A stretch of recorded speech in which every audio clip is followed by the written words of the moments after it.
নমস্কার বন্ধুরা, আমি সুমি। আপনারা দেখছেন সুমি রান্নাঘর। আজকে রান্না কিন্তু দেখে বুঝতেই পারছেন, বড় কাঁকড়া রান্না করেছি। বড় কাঁকড়ার ঝোল কিভাবে রান্না করেছি সেটা দেখতে গেলে কিন্তু ফুল ভিডিওটা দেখতে হবে। ভিডিওটা যদি ভালো লেগে থাকে চ্যানেলটিকে সাবস্ক্রাইব করে ভিডিওটা লাইক দিয়ে দেবেন। আর এই কাঁকড়ার রেসিপিটা কিন্তু গরম ভাতে খেতে কিন্তু খুবই ভালো লাগে। অবশ্যই বাড়িতে এই রেসিপিটা একবার হলেও ট্রাই করবেন। কেমন হয়েছে কমেন্ট বক্সে জানাবেন। চলুন তাহলে রেসিপিটা শুরু করা যাক। আমি কাঁকড়াটা রান্না করার জন্য একটা কড়া বসিয়ে নিয়েছি। কড়াইটা গরম হয়ে গেছে, তেল দিয়ে দেব। তেলটা গরম হয়ে গেছে, দিয়ে দেবো একটু গোটা জিরে ফোড়ন, দিয়ে দেবো একটা তেজপাতা আমি 2 টুকরো করে দিয়ে দিলাম, দিয়ে দেবো এলাচ, লবঙ্গ, দারচিনি 2 টুকরো, দিয়ে দেবো পেঁয়াজ কুচি। পেঁয়াজটাকে একটু ভেজে নেব। আমি 3টে মিডিয়াম সাইজের পেঁয়াজ কুচি করে দিয়েছি। এখন দিয়ে দেবো আদা রসুন বাটা 2 চামচের মতো। আদা রসুনটাকে দিয়েও একটু ভেজে নেব, যাতে আদা রসুনের কাঁচা গন্ধটা চলে যায়। আদা রসুনের কাঁচা গন্ধটা চলে গেছে। এখন দিয়ে দেবো একটা টমেটো কুচি করে রেখেছিলাম, টমেটোটা দিয়ে দিলাম। দিয়ে দেবো সামান্য একটু জল। পুরো মশলাটাকে আমি এখন অ্যাড করব। দিয়ে দেবো 1 চামচ হলুদ গুঁড়ো, দিয়ে দেবো ধনে গুঁড়ো 1.5 চা চামচ, দিয়ে দেবো জিরের গুঁড়ো 2 চা চামচ, জিরের গুঁড়ো দিয়ে দিলাম। দিয়ে দেবো ঝাল লঙ্কার গুঁড়ো 2 চা চামচ। মশলাটাকে সুন্দর করে কষিয়ে নেব। দিয়ে দেবো 3টে কাঁচা লঙ্কা, ঝালটা আপনারা আপনাদের টেস্ট বুঝে দেবেন। আমি সামান্য আরও একটু জল দিয়ে দেবো। এই মশলাটাকে সুন্দর করে কষিয়ে নেব। মশলা দিয়ে যতক্ষণ তেল না ছাড়ছে ততক্ষণ কিন্তু মশলাটাকে কষাতে হবে।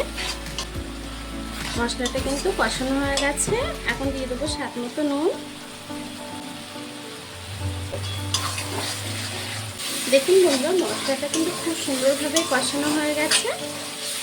এখন আমি যে কাঁকড়াটা বেছে রেখেছি কাঁকড়াটা দিয়ে দেবো। আপনারা চাইলে কাঁকড়াটা কিন্তু আগের থেকে একটু ভেজে নিতে পারেন তেলে, আমি না ভেজেই করব। দেখুন বন্ধুরা, আমি কিন্তু 1-2 মিনিট কাঁকড়াটাকে রান্না করে নিয়েছি। এখন আলুটাও দিয়ে দেবো। আলুটা কিন্তু আপনারা ভেজেও দিতে পারেন, আমি আলু ভেজে দেব না, এভাবেই আলুগুলোকে দিয়ে দেবো। কাঁকড়ার সাথে আলুটাকে একটু কষিয়ে নেব। দেখুন বন্ধুরা, আলু আর কাঁকড়াটা কিন্তু সুন্দর করে কষানো হয়ে গেছে আমার। এখন জল দিয়ে দেবো। দিয়ে দেবো জল।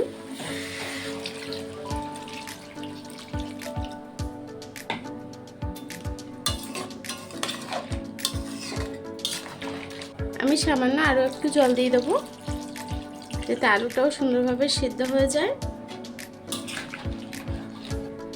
তরকারিটাকে আমি কিছুক্ষণ হতে দেবো। দেখুন বন্ধুরা, তরকারির ঝোলটা কিন্তু খুব সুন্দরভাবে ফুটে গেছে, ঝোল অনেকটা টেনেও এসছে। আমি উপর থেকে মনে হলো একটু বেগুন দেবো, তার জন্য আমি একটু বেগুন লম্বা লম্বা করে কেটে নিয়েছি। আমি ঝোলের মধ্যে 2টো বড় সাইজের বেগুন কেটে দিয়ে দিলাম। তরকারিটাকে আরও কিছুক্ষণ হতে দেবো। দেখুন বেগুনগুলো কিন্তু খুব সুন্দরভাবে নরম হয়ে গেছে। তরকারিটা প্রায় হয়ে এসছে। আমি আরও 5 মিনিট রান্না করে নেব। দেখুন বন্ধুরা, আমার তরকারিটা হয়ে গেছে। আমি একটু ঝোলঝোলি নামাবো। আমি গ্যাসটাকে বন্ধ করে দিলাম, তরকারিটাকে নামিয়ে নেব। দেখুন বন্ধুরা, কাঁকড়া বেগুন আলু দিয়েও কিন্তু তরকারি খুব সুন্দর হয়, আপনারা একবার হলেও ট্রাই করবেন। দেখুন বন্ধুরা, আমার কাঁকড়ার তরকারিটা কিন্তু হয়ে গেছে।